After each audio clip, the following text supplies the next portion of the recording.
नामक नगर में कृष्णदेव राजा का शासन चलता था। राजा काफी धार्मिक और दयालु था। वो राज्य में आने वाले हर साधु संत की खूब मन लगाकर सेवा करता था। उसका आदेश था कि कोई भी साधु राज्य में आए तो सबसे पहले उसे बताया जाए। राजा के आदेशानुसार राज्य में कभी भी कोई साधु या साधु मंडली आती तो सबसे पहले राजा को बताया जाता। पूरा कहानी सुनने से पहले हमारे चैनल को सब्सक्राइब जरूर करें। धन्यवाद। आगे हम पढ़ते हैं, ध्यान से सुनो। राजा के साथ ही नगरवासी भी साधुओं की अच्छे से सेवा करते थे, जिस कारण साधुओं के आशीर्वाद से केशवपुर के लोग खुशहाल और संपन्न थे। पूरे राज्य में शांति थी और लोग हर सुख दुख में एक दूसरे का साथ निभाते थे। खेती के दिनों में सभी मिलजुल कर कृषि कार्य करते थे। ऐसे ही भाईचारे की वजह से केशवपुर दिन ब दिन खूब तरक्की कर रहा था। केशवपुर के पास में ही सूरजपुर था। उस पड़ोसी राज्य में कंसदेव नाम का राजा शासन करता था। वो अपनी प्रजा को खूब सताता था और नए नए कर यानी टैक्स लगाकर उन्हें परेशान करता था। राजा अपना सारा समय नाच गान करने वालों के बीच में बिताता और शराब के नशे में डूबा रहता था। राजा की यह हालत देखकर उसके सिपाही भी प्रजा पर जुल्म करते थे। सूरजपुर में खेती बाड़ी भी ठीक तरह से नहीं हो रही थी, जिस कारण वहाँ की जनता भूखमरी से जूझ रही थी। यहाँ तक कि जानवरों को खिलाने के लिए भी पर्याप्त चारा नहीं मिल पा रहा था। फिर भी राजा कर वसूली में कमी नहीं करता था। राजा के अत्याचार से पीड़ित जनता केशवपुर में आश्रय लेने के बारे में सोचने लगे। इसी सोच को लेकर सूरजपुर के हजारों निवासी केशवपुर की सीमा पर खड़े थे। सूरजपुर की जनता के सीमा के पास खड़े होने की सूचना सिपाहियों ने राजा कृष्णदेव को दी।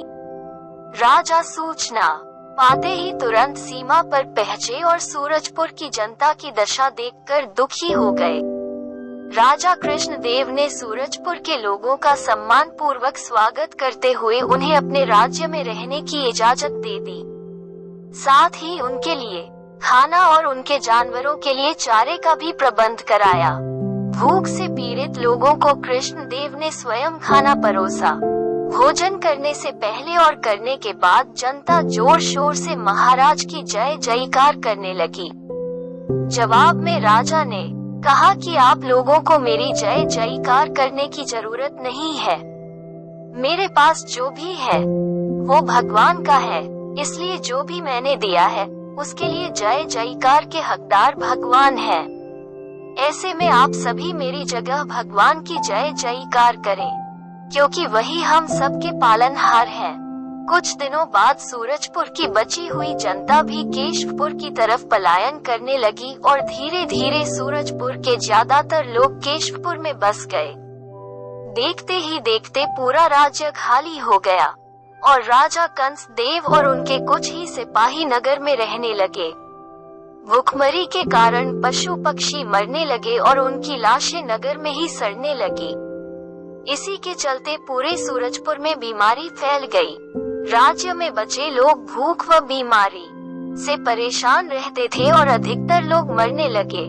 एक दिन राजा कंसदेव की पुत्री को हैजा हो गया, जिससे कुछ ही दिनों में हैजा से उसकी मृत्यु हो गई। राजा लाचार हो गया और वो बार बार सोचने लगा कि उन्होंने जनता पर काफी अत्याचार किया है। ये सोचकर राजा कंसदेव भगवान से क्षमा की भीख मांगने लगा। कुछ दिन बिताने के बाद राजा कृष्णदेव के राज्य में साधुओं की टोली पहुंची, जिसकी सूचना राजा को सिपाहियों ने तुरंत दी। उन्होंने राजा को बताया कि इस मंडली में 2 महिला साधु व युवक हैं, जिनमें से एक युवक राजकुमार जैसा और एक युवती राजकुमारी के समान दिख रही है। राजा ये सुनते ही सब काम छोड़कर तुरंत सीमा पर पहुंचे और उन सभी को सम्मान के साथ राजमहल में ले आए। राजा ने उन सभी की खूब सेवा की। कुछ दिनों बाद साधुओं ने राजा से उनके नगर घूमने व वहां की जनता से मिलने की इच्छा जताई। राजा भी साधुओं की बात सुनकर उनके साथ नंगे पांव नगर की ओर निकल पड़ा। साधुओं ने देखा कि केशवपुर का हर नागरिक खुश है और जहाँ से वो गुजरते हैं वहाँ राजा की जय जयकार होने लगती है। सभी प्रजावासियों ने राजा व साधुओं को फूल मालाओं से सम्मानित किया। जनता द्वारा राजा के लिए इतना आदर सत्कार देखकर एक साधु ने कहा, राजन, आप धन्य हैं। आपके बारे में जितना सुना था आप उससे भी बढ़कर हैं। मैं साधु नहीं हूँ, बल्कि आपके पड़ोसी राज्य सूरजपुर का राजा हूँ। मैंने अपनी जनता पर बहुत अत्याचार किया है, जिस कारण वो आपके राज्य में बस गए हैं। मेरे अत्याचार के चलते पूरे राज्य में भूखमरी व बीमारी बढ़ गई, जिसकी शिकार मेरी एक बेटी भी हो गई। अब मैं अपने पापों को धोने के लिए भगवान की भक्ति करने लगा हूँ। उसने आगे बताया कि मैं जिस राह पर चल रहा हूँ उस पर अपनी पत्नी, बेटी और बेटे को चलने के लिए नहीं बोला है, मगर ये कहते हैं कि ये मेरे पाप में बराबर के भागीदार हैं, जिस कारण ये भी वैराग्य जीवन जी रहे हैं। हम अब सब कुछ छोड़कर तीर्थ के लिए निकलने वाले थे, लेकिन तीर्थ पर जाने से पहले अपनी प्रजा का हाल देखने की चाहत हुई। अब मैं अपनी प्रजा को खुश देखकर संतुष्ट हो गया हूँ। मैं आपका आभारी रहूंगा कि आपने मेरे राज्य की जनता और अपने राज्य की जनता के बीच किसी तरह का भेदभाव नहीं किया। अब हम भगवान की भक्ति में अपना जीवन सुकून के साथ व्यतीत कर सकते हैं। कंस देव की बातें सुनकर राजा ने उन्हें गले लगाया और कहा कि आप धन्य हैं, जो आपको इतना अच्छा परिवार मिला। आपका परिवार सुख के साथ ही दुख में भी आपके साथ है। मुझे अफसोस है कि आपकी जनता ने आपको बुरे समय में अकेला छोड़ दिया।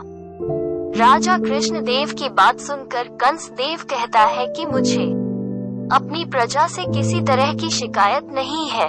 फिर राजा कृष्णदेव ने कंस देव से कहा कि आप अपने पुत्र को मेरा दामाद और अपनी बेटी को मेरी बहू बना दीजिए। राजा कृष्णदेव की बातें सुनकर कंस देव की आंखों में आंसू आ गए और मुंह से एक भी शब्द नहीं निकला। किसी तरह से कंस देव ने कहा कि राजा कृष्णदेव, आप धन्य हैं। मैं आपके इस प्रस्ताव को स्वीकार करता हूँ। आपने मेरी चिंता दूर कर दी है।